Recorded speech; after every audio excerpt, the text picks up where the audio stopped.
Hello Team FD and welcome back to Sunday Vibes. And you know what, this week lads, because of Easter, 2 4-day weeks, it almost didn't happen.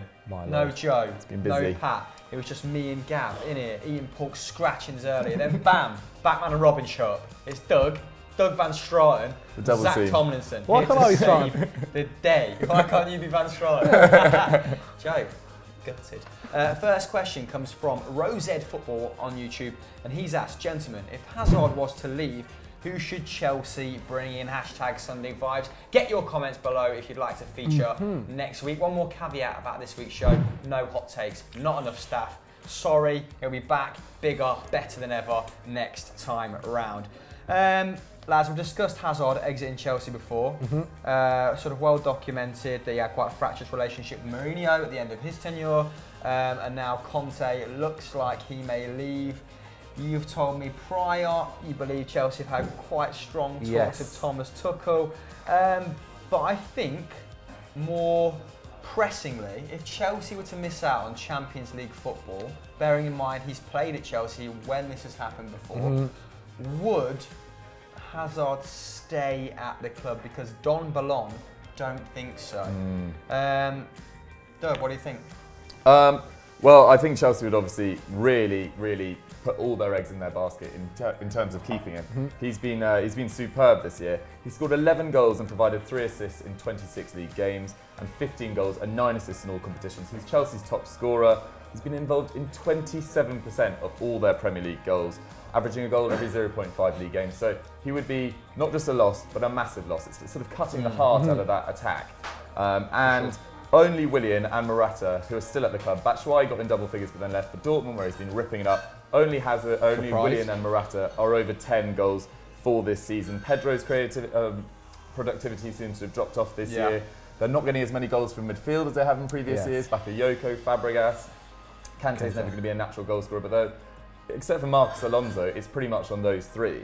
And also his creativity, so it's not just his goals. He's creating 3.1 chances per 90 this season, up from 2.7 last year. And apart from Fabregas, who's creating 3.7, he's a master creator. No one else is creating more than 3. So it wouldn't just be his goals, it would also be his creativity. Both parts, Chelsea cannot fathom losing this.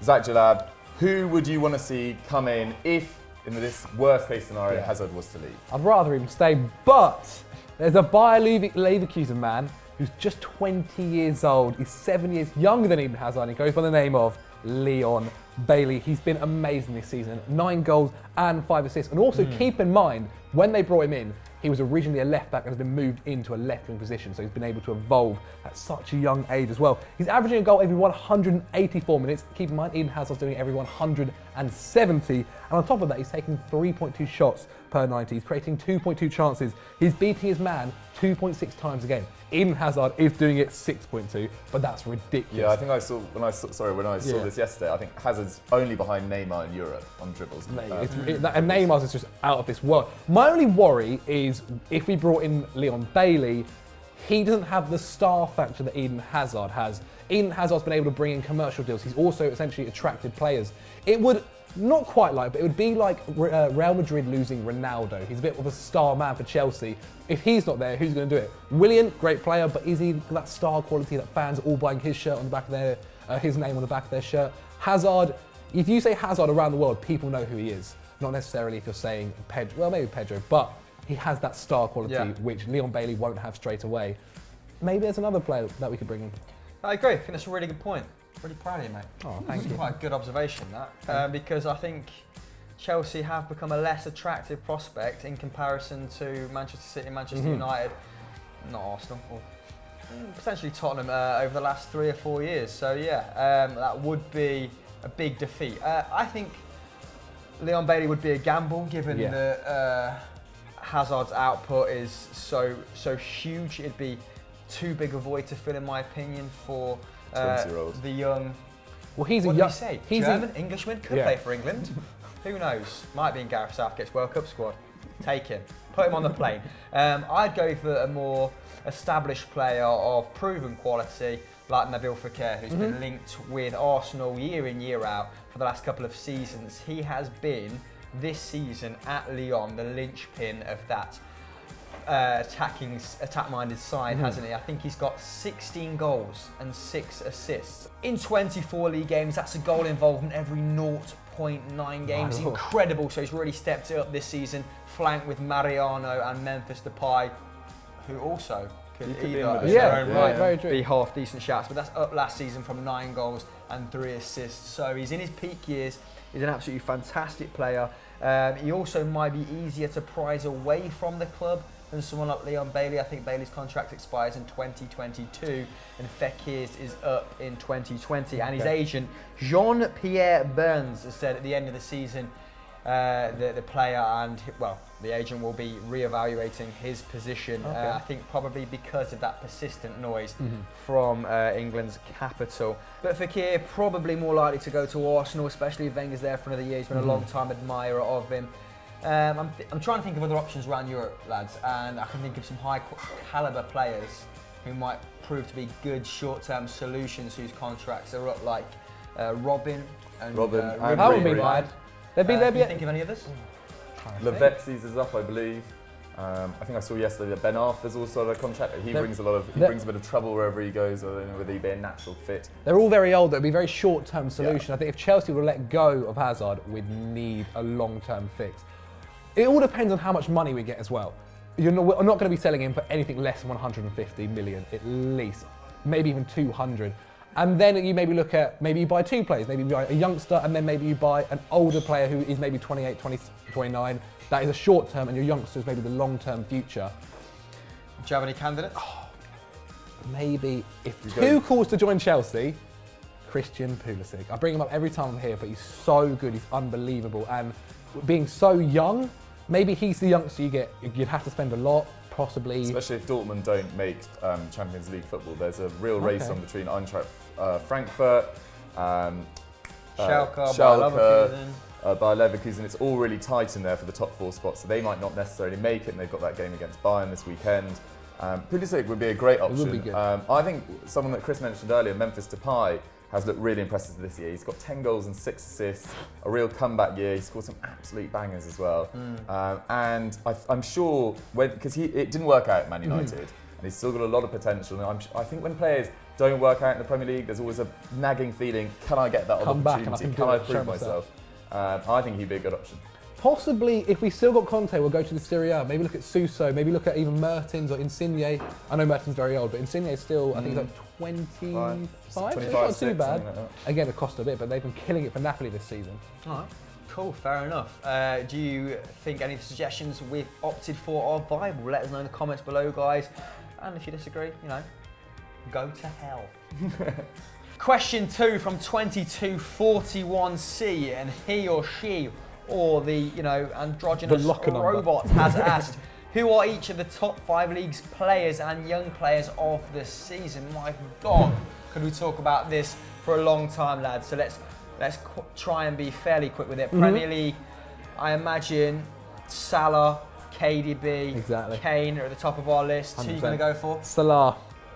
Mate, 28 goals and 9 assists is ridiculous. Yeah. He's been brilliant this season. And there's an argument that before he came back this season, he hadn't really done it. When he was at Chelsea, he was okay, but he wasn't great. And then at Roma, he killed it, came to Liverpool, and it was a bit unexpected. No one was quite sure how it'd do. Certainly not these numbers. Yeah, it's unbelievable. What about you, Dukes?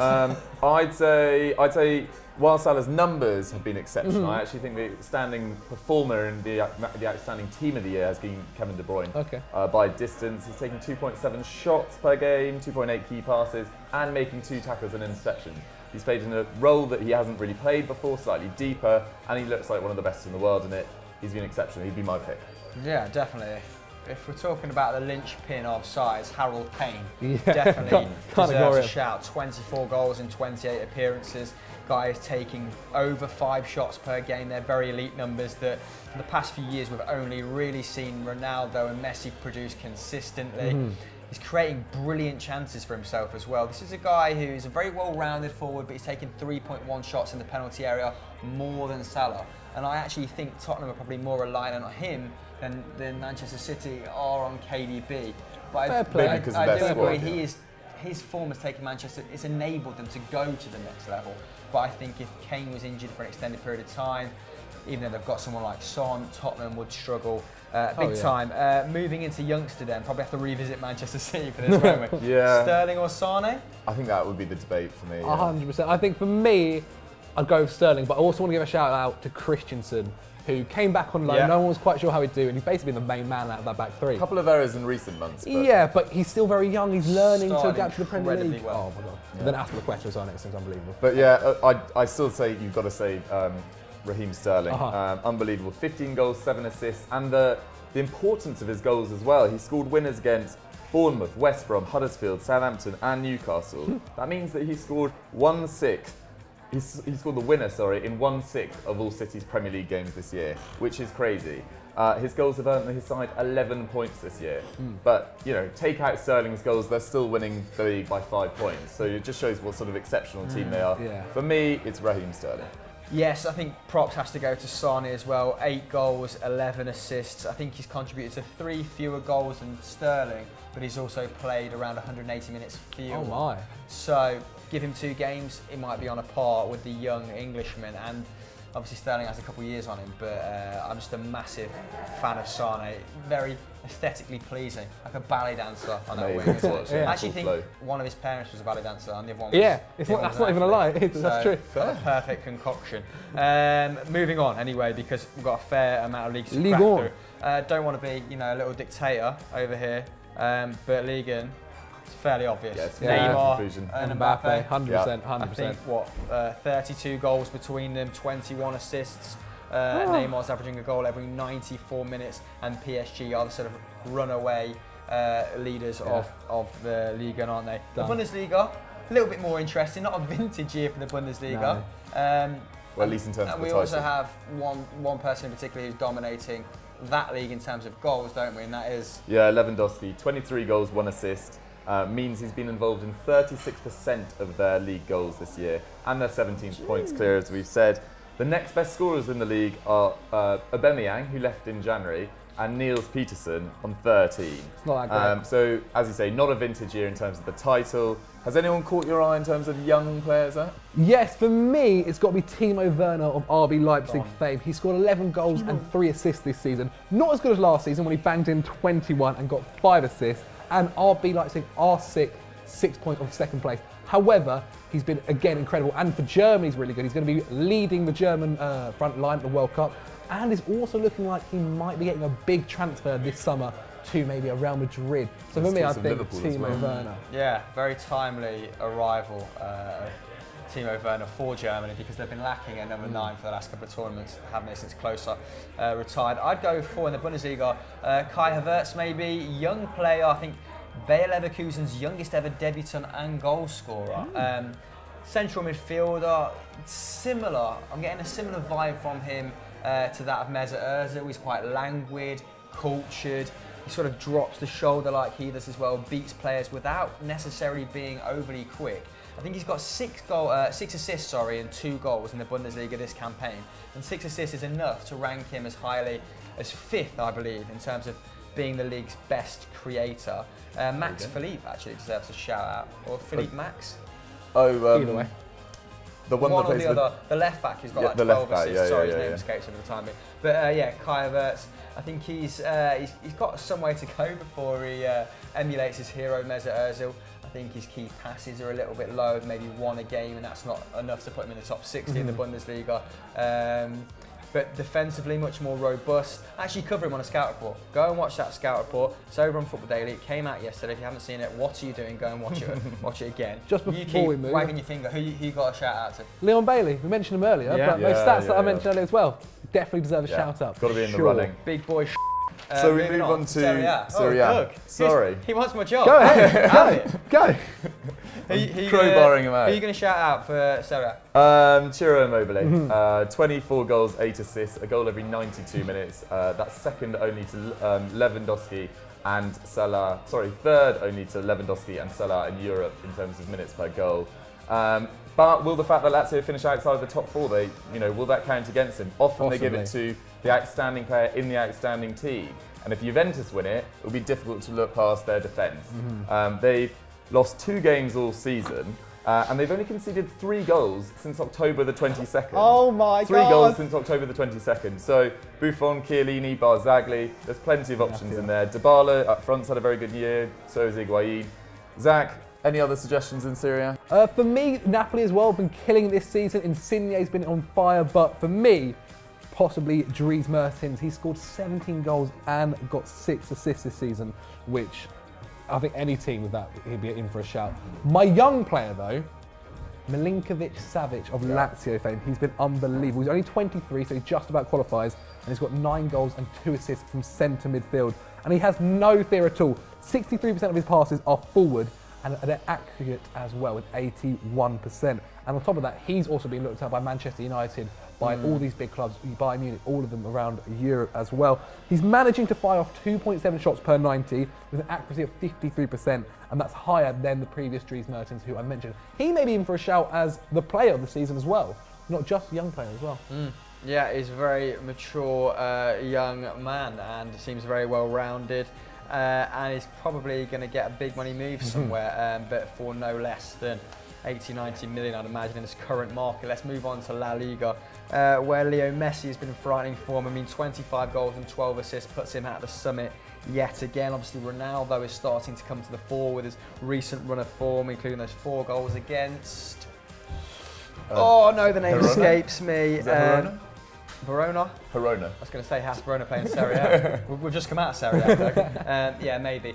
So let's go into young player. For this, I know you like Santimina from Valencia, so I'm going to leave him for you. I also like Gonzalo Guedes from Valencia. I think injured a little while back, but has been exceptional on loan from PSG. Really pacey, direct winger, really tricky sort of dribbler. Has contributed to see whether he moves permanently with or some whether goals as well. Him and Kondogbia have been standout performers for Marcelino's men. We've mentioned them on episodes before. I also like Pione Sisto from Celta Vigo. Again, spoken about him before, but checked out his numbers. I mean, I'm interested in him as a player because in a couple of Celta Vigo games I've actually watched, including that 2-2 draw with Real Madrid a couple of months ago, he was exceptional. I think he's got 9 assists, only Messi has more maybe, and 3 goals as well, and that's in 20-odd starts. For a team like Celta Vigo, who have talented players like they have Emre Mor as well, who's completing an insane amount of dribbles per game. They have Lobotka, who I like as well, and Iago Aspas. But I think every time I watch him, Pione Sisto is the man for me. You boys? For me, Maxi Gomez of Celta Vigo fame. He's got 13 goals and 2 assists in his first season in Europe. So that is keep an eye out on that guy. Yeah, I'd go Santimina, as Chris mentioned before. He's 22-year-old forward for Valencia, 11 goals, 2 assists. And he's been part of a Valencia revival, as you said, under Marcelino, Rodrigo, Simone Zaza. They've had Gonzalo Guedes. They've had great performances all year. And they've come out of this sort of period of mediocrity. They've been 12th, and in the last 2 campaigns, and now they're only 4th, 1 point off Real Madrid. So a great recovery from them. And so yeah, I'd go Santimina as my shout. I do think if Ousmane Dembele didn't get that injury, he would be there as well, especially now where he's starting to get into it as well. But he did, didn't he? Unfortunately. So, next what are you question. Gonna do? Last question then, boys, and let's get this done quickly because this place is getting raucous. Might get me a ham and cheese cob after this. Good God. Bag of pork scratchings. That's how you start a party, yeah. Yeah, there we go. And it comes from Sebas_N99_Nuez. Get that sorted out. Too long. If Iniesta is to leave Barcelona, who should they replace him with? And this is because he's contemplating ending his 16-year career with Barcelona and moving to China for one last payday. He actually said as much himself before April 30th, and I say verbatim from the mouth of Iniesta himself. I have to make a decision whether I'm still in Barcelona or I'm going to China. I have to assess what is best for me and for the club. And we've seen him in the last few games come off as early as the 60th minute. Valverde's obviously rotated him, managed to get the best out of him during big games like in the Champions League against Chelsea, but his legs are obviously failing him in that sense. Maybe he feels like he's not contributing enough to the club that he loves. After 27 trophies, 4 Champions Leagues, 8 La Ligas, 2 Euros and 1 World Cup, who would begrudge him that big cash cow of a move? He's been in the UEFA Team of the Year 6 times as well, I have down here. And also had a lifetime contract from Barcelona just last year. But Lads, I suppose the question is, do they need to sign someone, or is that what they bought in Coutinho for? Yeah, obviously they bought Coutinho in January for 142 million, and he's actually quietly started pretty well. I think he's got 1 goal, 2 assists in very limited game time because he hasn't been able to play in the Champions League. I feel a bit sorry for him because he hasn't really been able to get much rhythm going with those Champions League games against Chelsea, which obviously he's cup-tied for. His numbers actually look really impressive. I've seen that he's taking more shots. His pass complete than Iniesta's pass completion's as high. And he's just not, before moving to Barcelona, he was averaging 1.1 goal contributions per 90, which is obviously quite unreasonable to expect him to continue that, having moved to a new country, a new league, new manager, new system. But if I was Valverde, I wouldn't go out and splash cash on an Iniesta replacement when you've just got Coutinho for that exact reason. I know he can play on the left of a front three as well, but I actually think he's in his best when he's mixing it up in the midfield. And I can't wait to see what it'll be like next year in all the big games. Ooh, I think they're bringing on a player from Brazil called Arthur. It looks like it's done. It's not 100% confirmed yet, but it basically looks like it's happened. And he's a bit more to me of an Iniesta kind of player. He's not necessarily a prolific goal scorer, but he's already won the Copa Libertadores. He's been killing it in Brazil. And look, if Barcelona are looking at you, of course he's going to be a great player. Can he do what Iniesta did? Maybe not straight away. It'll take a bit of time. However, there's already Brazilians there: Coutinho, Paulinho. And he's already been, he hasn't made his debut yet, but he's already been in and around the Brazil squad, which bodes pretty well. There you go. I think he'll do well. I don't think, as you said, they should go and sign another player, especially if they've got Coutinho. If they're bringing Arthur as well, maybe even Gomez could do a job.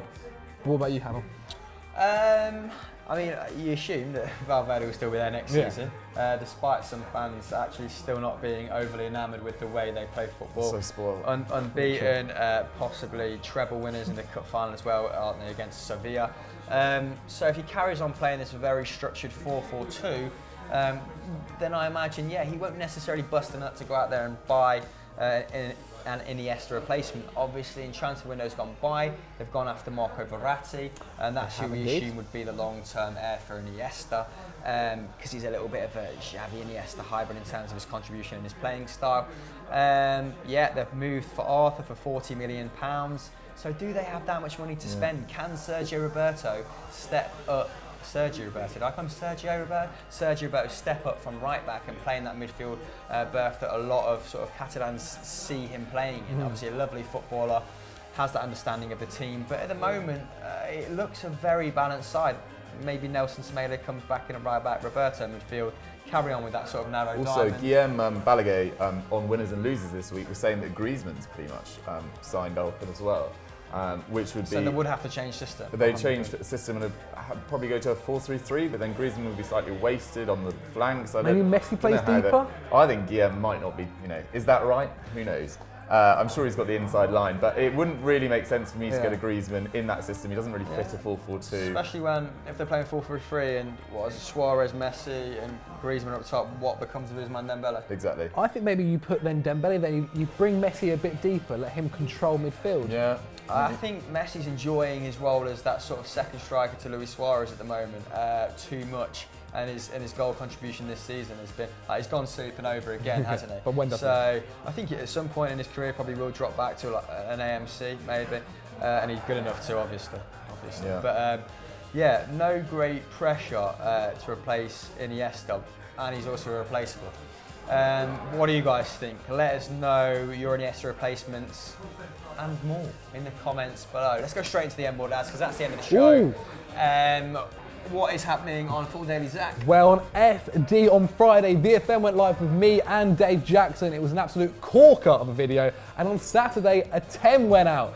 Doogie, EFD, tell them about it. Look how keen this guy is. He's pretty much bouncing out of his seat. This guy was on Stat Wars The Champions this week against Smith. Make sure you watch that. And there'll be a scout report, there's plenty of top 10s, there's other great stuff. There's been a great week on EFD, so make sure you tune in. No roundup shows on Monday, one roundup show on Tuesday on EFD, but enjoy the 10s and enjoy your Easter weekend. Goodbye.